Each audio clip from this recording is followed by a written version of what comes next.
The message arrived on a Tuesday afternoon in April 1961, delivered by a man who didn't need to introduce himself. Everyone in Las Vegas knew what it meant when Vincent Caruso showed up at your door. Vincent didn't make social calls. He delivered messages from people who expected those messages to be taken seriously. Dean Martin was at home in Palm Springs when Vincent arrived. Dean answered the door himself, wearing golf clothes and holding a drink that was mostly ice water with a splash of whiskey for appearance. "Mr. Martin," Vincent said, removing his sunglasses. "Mr. Benedetti sends his regards. He'd like to extend an invitation." "An invitation?" Dean repeated, not moving from the doorway. "His daughter Angela is getting married, Saturday, April 29th. At his estate, private ceremony, very exclusive. He'd be honored if you'd perform at the reception. 8 o'clock. Dean knew Carlo Benedetti by reputation. Everyone did. The Shark, they called him, though never to his face. Chicago outfit with deep roots in Vegas. The kind of man who owned pieces of casinos the way other people owned socks. The kind of man whose invitations weren't really invitations. "That's very flattering," Dean said carefully, "but I'll have to check my schedule." Vincent's expression didn't change. "Mr. Benedetti is hoping you won't need to check anything. He's expecting you. Tell Mr. Benedetti, I appreciate the offer. I'll let him know." Vincent put his sunglasses back on. "He'll be waiting to hear from you soon." After Vincent left, Dean stood in his doorway for a long moment, staring at the desert heat shimmering on the horizon. Then he went inside and made a phone call. "Frank, it's Dean. We need to talk." Frank Sinatra arrived 2 hours later, letting himself in through the back door like he always did. He found Dean on the patio, looking at the mountains. "What's going on?" Dean told him about Vincent's visit, about Carlo Benedetti's invitation. Frank whistled low. "The Shark's daughter. That's a big deal, Dean. Half of Chicago will be there." "I know. So what's the problem? You sing 3 songs, eat some pasta, everybody's happy." Dean took a sip of his drink. "I already have something that night. Cancel it." "I can't. Haven't said." "Dean, this is Carlo Benedetti. You don't say no to Carlo Benedetti." "I'm not saying no. I'm just saying I already have a commitment." Frank's eyes narrowed. "What commitment?" "Sammy's opening at the Sands, Saturday the 29th, his first time headlining the main room. I promised him I'd introduce him." Frank was quiet for a long moment. Then he laughed, but there was no humor in it. "You're joking." "I'm not joking." "Dean, Sammy will understand. This is Carlo Benedetti. Sammy's been waiting his whole career for this. First black performer to headline the main room at the Sands. I promised him I'd be there. I'm going to be there." You promised a lot of things to a lot of people. This is different. "How is it different?" Frank leaned forward. "Because Carlo Benedetti isn't someone you disappoint. You know what happened to Tony Marino, the singer who turned down an engagement at one of Carlo's clubs because he had a better offer. Tony hasn't worked Vegas in 3 years. He's playing lounges in Reno now." "Lounges, Dean? Is that what you want?" "I want to keep my word to my friend." "Your friend will get over it. The mob doesn't forget." Dean looked at Frank, really looked at him. "When did you get so scared, Frank?" Frank's face went red. "I'm not scared. I'm smart. There's a difference." "Is there?" They sat in silence for a few minutes. Finally, Frank stood up. "I'm trying to help you, Dean, but if you want to commit career suicide over Sammy Davis Jr.'s opening night, that's your business." "Yeah, it is."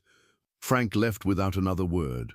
The next day, Wednesday, Dean called his manager, Herman Citron. "Herman, I need you to send a message to Carlo Benedetti. Tell him I'm honored by the invitation, but I have a prior commitment I can't break. Offer to perform at a different event, any other time, but not Saturday the 29th. Herman was quiet for so long that Dean thought the line had gone dead. "Herman, Dean, do you understand what you're asking me to do? I'm asking you to deliver a message. You're asking me to tell one of the most powerful men in Las Vegas that you're turning down his daughter's wedding for Sammy Davis Jr.'s opening night." "That's right. Dean, I've been your manager for 12 years. I've never asked you to reconsider a decision.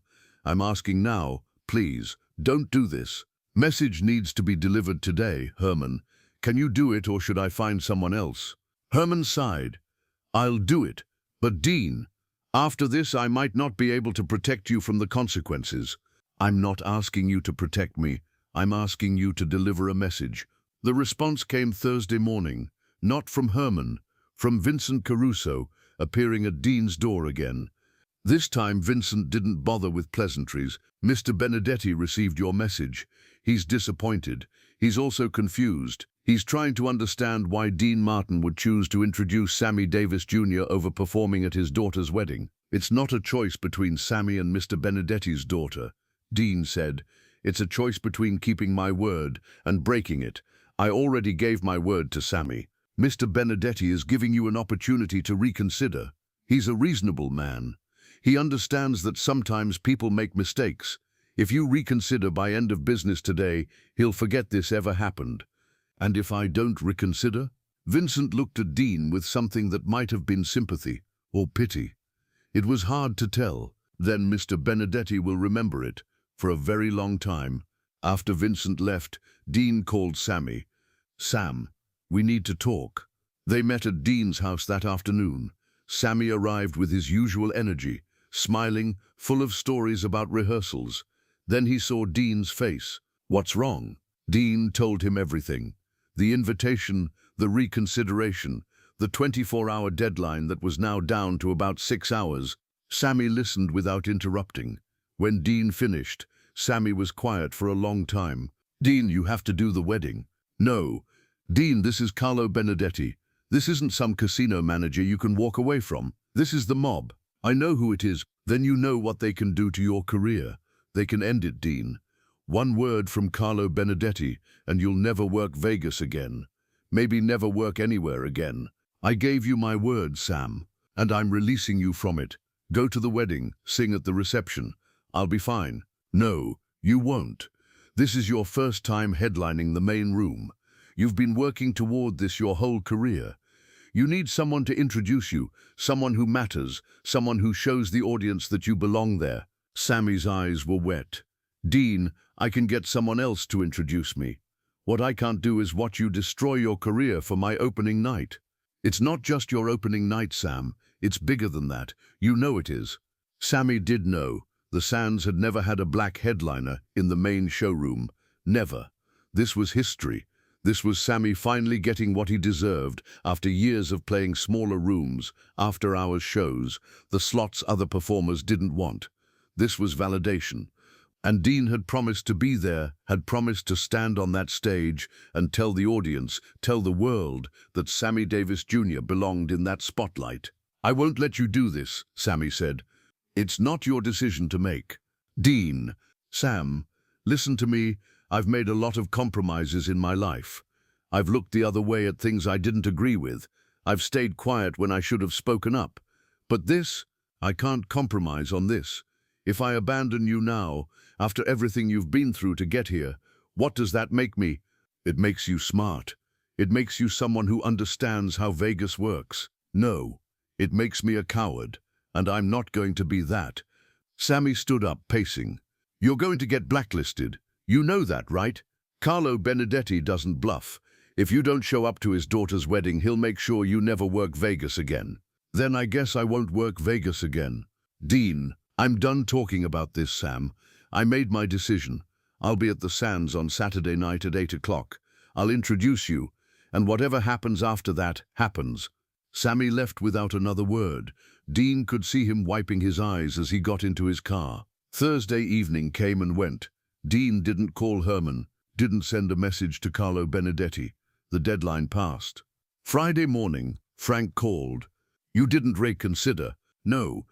Dean, do you have any idea what you've done? I kept my word to a friend. You've committed suicide. Carlo's people are already making calls. By Monday, every casino owner in Vegas will know that Dean Martin chose Sammy Davis Jr. over the Shark's daughter. You're finished. Maybe. There's no maybe. You're done. And for what? Sammy would have forgiven you.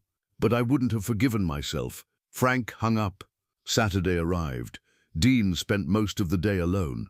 Herman called once to tell him that the Sands was getting calls from concerned parties, suggesting that Dean's introduction of Sammy might not be appropriate. The casino management was holding firm. Dean was contracted to introduce Sammy, and they were honoring that contract, but the pressure was building. At 7 o'clock, Dean put on his tuxedo. At 7:30, he drove to the Sands. The parking lot was full. Sammy's opening night had sold out within hours. People who'd never seen a black performer headline the main room were there out of curiosity. People who loved Sammy were there to support him. People who understood the historical significance were there to witness it. Dean found Sammy in his dressing room, pacing nervously. "You came," Sammy said. "I told you I would." "Dean, it's not too late. You can still make it to the wedding. It doesn't start until 8:30. You could—" "Sam, I'm not going to the wedding. I'm going to introduce you. That's final." Sammy's face crumpled. "You're throwing away your career for me." "I'm not throwing anything away. I'm choosing what matters." At 8 o'clock, Dean Martin walked onto the stage at the Sands Hotel. The showroom was packed, 500 people, all watching, all waiting. Dean took the microphone. The room went silent. "Good evening, ladies and gentlemen. My name is Dean Martin, and I have the honor of introducing someone very special tonight, someone who's been working his whole life to stand in this spotlight, someone who's faced obstacles most of us can't imagine and overcome them with grace, talent, and an incredible work ethic." Dean paused, looking out at the audience. "Tonight is historic. Tonight, for the first time, the Copper Room at the Sands Hotel is proud to present a black performer as our main headliner. And I want to be very clear about something. He's not here because of his race. He's not here despite his race. He's here because he's one of the most talented entertainers in the world, period." The audience was completely silent, hanging on every word. I've known Sammy Davis Jr. for a long time. I've watched him perform in rooms that didn't deserve him. I've watched him be treated in ways that should shame all of us. And I've watched him respond to that treatment with dignity, professionalism, and an unwavering belief that talent matters more than prejudice. Dean's voice grew stronger. Tonight, he gets to prove that belief is correct. Tonight, he stands in this spotlight and shows the world what those of us who know him already understand. Sammy Davis Jr. is a superstar, and it's about damn time everyone else figured that out. The applause was thunderous. "Ladies and gentlemen, please welcome to the Copper Room stage, Mr. Sammy Davis Jr." Sammy walked out to a standing ovation. Tears were streaming down his face. Dean pulled him into a hug, whispered something in his ear that nobody else heard, then walked off stage. The show was extraordinary. Sammy sang, danced, did impressions, told jokes, and commanded that stage like he was born to be there. The standing ovation at the end lasted 7 minutes. Dean watched from the wings, smiling. At that exact moment, 8 o'clock, Carlo Benedetti's daughter Angela was walking down the aisle at her father's estate. The reception that followed was lavish. The food was exquisite. The champagne flowed freely. But there was no entertainment. No Dean Martin singing romantic ballads, just recorded music from a DJ. Carlo Benedetti sat at the head table, his face carefully neutral, accepting congratulations from guests, while everyone pretended not to notice the empty stage. Monday morning came. Dean's phone started ringing before dawn. Venues cancelling bookings, casinos withdrawing offers. One by one, the dominoes fell. The Flamingo, schedule conflict. The Sahara, change in direction. The Riviera, budget constraints.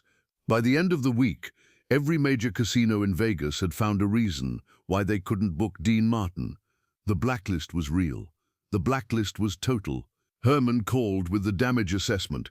Conservatively, "You're going to lose about 300,000 in contracted work over the next 6 months.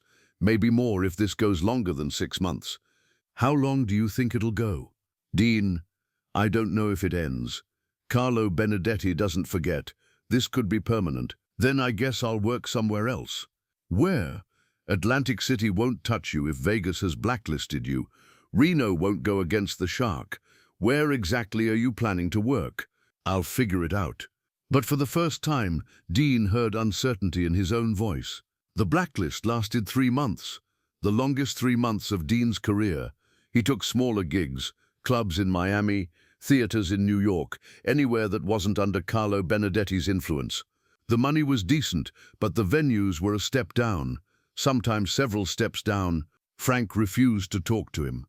Other performers avoided him at parties, not wanting to be associated with someone who defied the mob. The whispers followed him everywhere.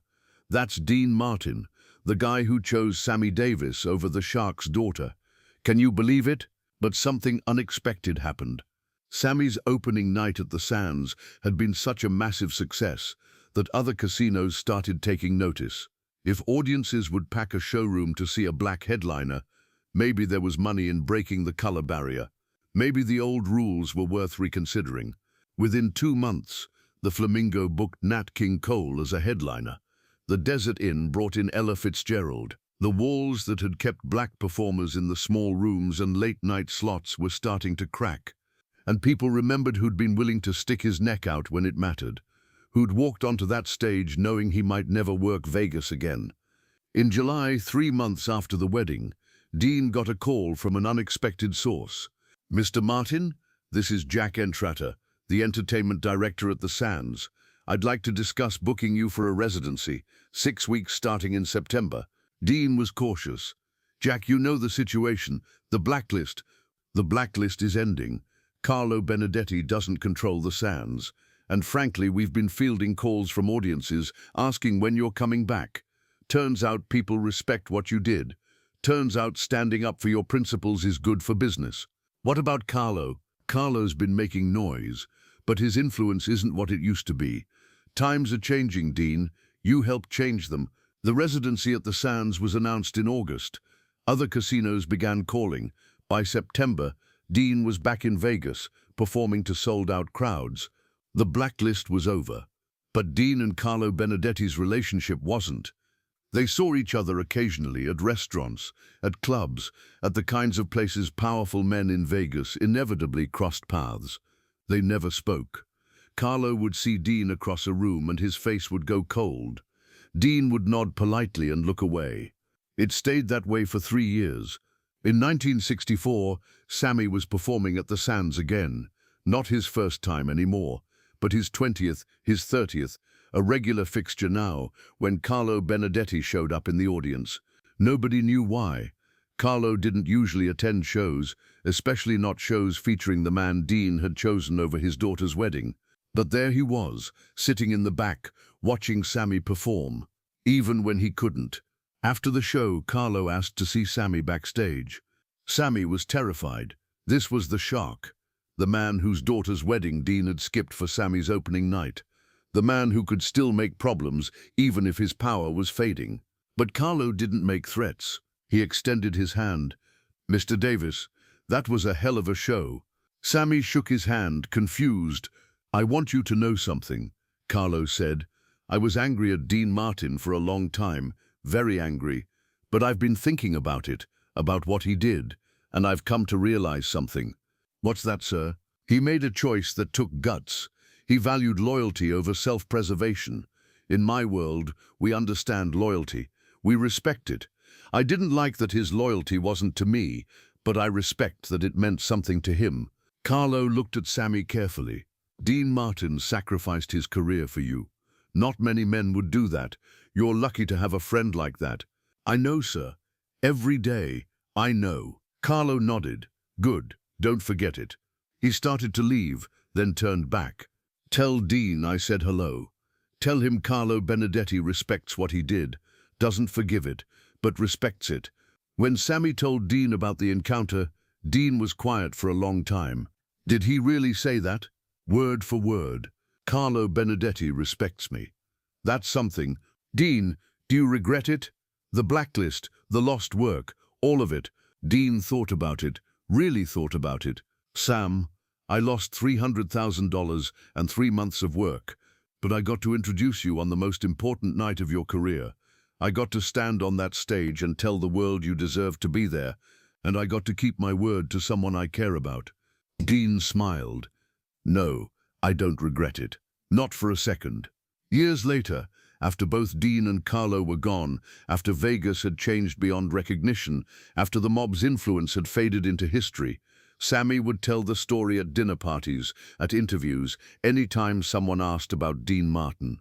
"Frank was the leader," Sammy would say. "Frank was the star, the one with the power and the headlines. But Dean was the one who had your back when it actually cost him something. He walked away from mob money and career security because he'd given me his word. That's not friendship, that's brotherhood. And then Sammy would add, always the same way. Dean Martin taught me that loyalty isn't what you do when it's easy.